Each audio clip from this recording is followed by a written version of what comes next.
Back here at home, time is running out to avoid a government shutdown. The White House threatening mass firings of federal workers. American families would be hurt in ways they almost have never been. Telling them to, quote, prepare layoff plans. What's up, you guys? It's Graham here. So let's get straight to the point. It looks like we're about to face a government shutdown. That's right. If 93% recession odds and AI drive-through attendance aren't bad enough, we're about to come head-to-head with some potentially serious ramifications throughout the entire economy if something isn't done fast.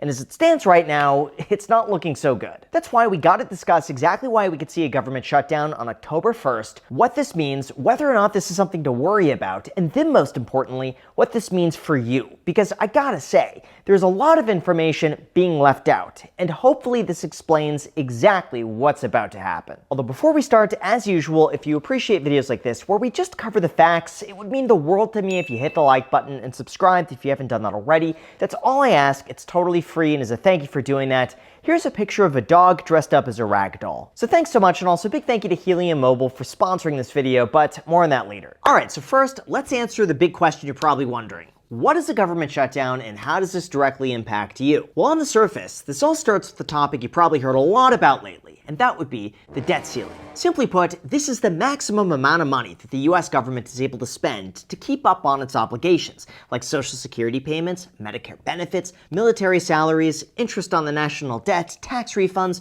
and a multitude of other responsibilities that a country needs to maintain. Like when you see a $37 trillion national debt, that's not there by accident. Lawmakers intentionally set a budget that the United States government is able to spend. Although even though we've been dangerously close to defaulting on that debt multiple times in the last few years, we're back up against the wall again with another snag, the 2026 budget. So even though Congress previously agreed to raise the debt ceiling another $5 trillion, how they actually allocate that money is a different story entirely. Usually in a typical situation, budgets like this are agreed upon by September 30th of the current year to allocate for the next year. And if that doesn't happen on time, we have what's called a government shutdown. Now, even though it seems a little ridiculous that the government could quite literally shut down because they can't agree with how to allocate their budgets, under the Anti-Deficiency Act of 1884, federal agencies cannot spend or obligate any money without an appropriation from Congress. As a result, a worst-case scenario here is that all non-essential spending would basically be put on hold, including a big one,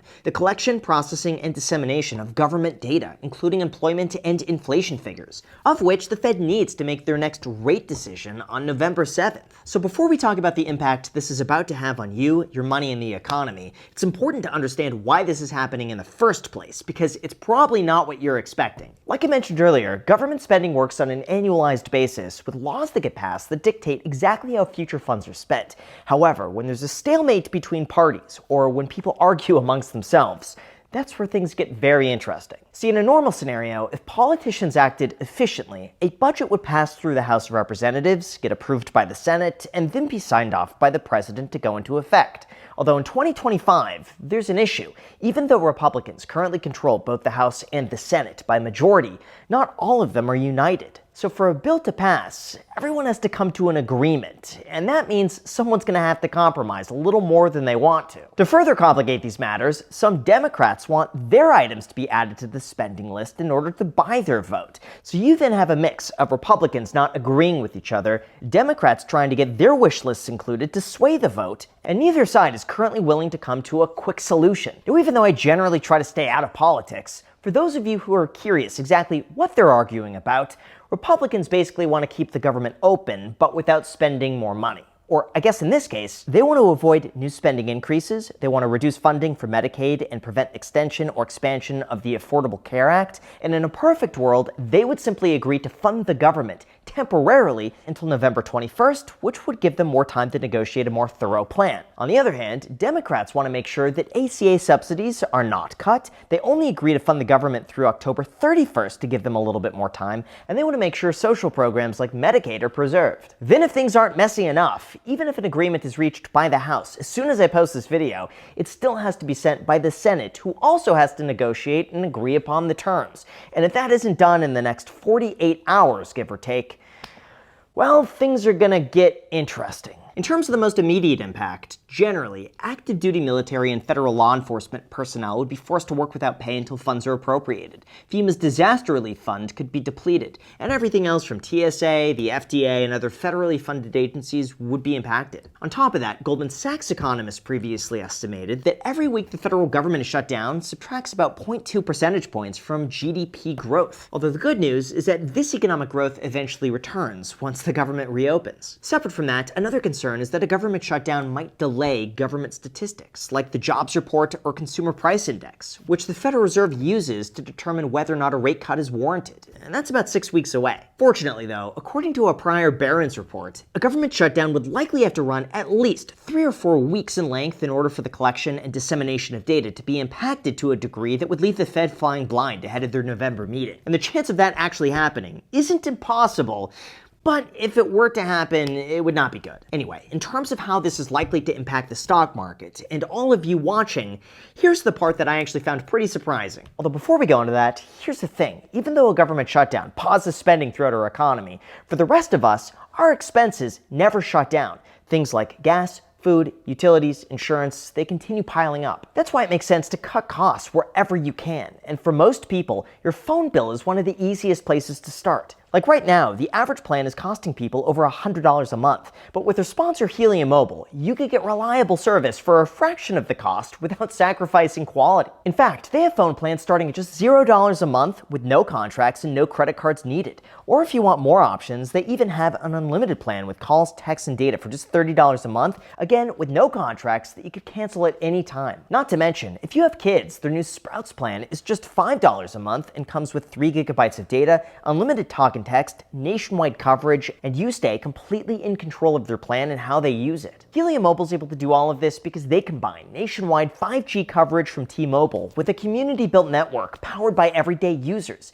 So even though the government can't agree with how to spend their money, we could agree that it shouldn't require months of debate to save money on your phone plan, which Helium Mobile makes it extremely easy to do. Plus, what makes Helium Mobile different is that they actually reward you for using your phone. Or in this case, you get to earn cloud points for doing simple things like referring friends. And after 90 days, you could spend those points on gift cards from places like Amazon, Apple, Sephora, and tons more, all from within the Helium Mobile app. So if you want to give it a shot, sign up with the link in the description and make sure to use the code GRAHAM to get $10 in cloud points for gift cards. Again, the link is down below in the description to get started. Thank you so much, and now let's get back to the video. Alright, now in terms of how a government shutdown would impact the stock market and your investments, the truth is, it's pretty mixed. For example, the worst government shutdown drop occurred in the 1970s, with stocks down almost 4%. But in late 2018, when the government was shut down for over a month, the markets rallied over 13%. So from that perspective, it seems as though it doesn't really matter. In fact, according to Barron's, defense firms, some healthcare companies, and other government contractors are the most directly affected. But for the broader market, the direction of corporate earnings, interest rates, and other macro factors are more consequential. On top of that, they also go on to say that government shutdowns are a lot more common than you would expect. For example, there have been over 20 federal government shutdowns since 1976, with the longest dragging out for 34 days in 2018 to 2019. The averages lasted only 8 days. They also go on to mention that during those shutdowns since 1976, the S&P 500 has been higher during 10 of those shutdowns and lower during the other 10, so the average return is exactly 0. In fact, a more recent study found that, if anything, the market actually moves up an average of 0.1% during a shutdown, and it's basically a coin toss as to whether or not the market's going to move up or down. Or as they say, in the 12 months following the December 18th government shutdown, the S&P 500 index gained 26%. It returned 19.7% in the year following the infamous shutdown of 2013. And since 1980, the average S&P 500 return in the 12 months following the government closing is 16.95%. That's why the real issue here isn't so much stock market returns, but rather a loss in confidence throughout the US economy. It signals that we don't have unity within the United States. And on a deeper level, the real impact is felt throughout government employees who either have to work without pay or get furloughed until things eventually turn back around. But really, by and large, as scary as it is to hear about a government shutdown, it's truly just just a negotiation and game of chicken to see which side is going to blink first, and more than likely, they're going to draw it up until the very last minute, until magically they come to a continuing resolution to push it forward a little bit and just kick the can down the road. That means most likely everything we're seeing today is mostly just political theater, and unless you work directly for the US government, you probably have nothing to worry about. Although do keep in mind that we're not out of the woods quite yet. And even though government shutdown is not going to be disastrous, there is one other issue that very few people want to talk about, and that is the impact of the United States credit rating. Look, for those unaware, since the United States largely functions on borrowed money, they're issued a credit rating that demonstrates how likely they are to repay back their loans. And in this case, their loans are issued in the form of treasuries. In fact, every single country has a rating like this, and for the longest time, the United States was considered to be the safest, because not only do we have the world's reserve currency, but we also have a perfect track record of always paying everyone back on time as agreed without any drama. However, on May 16th of this year, the credit agency Moody's downgraded the US in terms of their future outlook, going from what's called AAA to AA1. Why? Well, they've pointed out that Congress has consistently failed to reduce the national debt and excessive borrowing. Over the next decade, they expect larger deficits as entitlement spending rises while government revenue remains broadly flat. Large fiscal deficits will drive the government's debt and interest burdens higher, and future performance is likely to deteriorate relative to past performance. Essentially, the US debt is growing unsustainably fast, the jobs market is slowing down, other countries are looking better in comparison, and they project that by 2035, interest payments will make up 30% of the total budget, which is insane. This would be the equivalent of someone making $100,000 a year and spending 30% of their income just on interest payments of past purchases. All of this pretty much suggests that the United States is going to have no other choice other than to continue printing more and more and more money. And if fewer investors are there to buy that debt, interest rates on long-term debt will begin to rise, which is exactly the opposite of what the Federal Reserve wants to happen. However, the bigger issue today isn't so much of whether or not the government's going to default on their debt, because that's just not going to happen.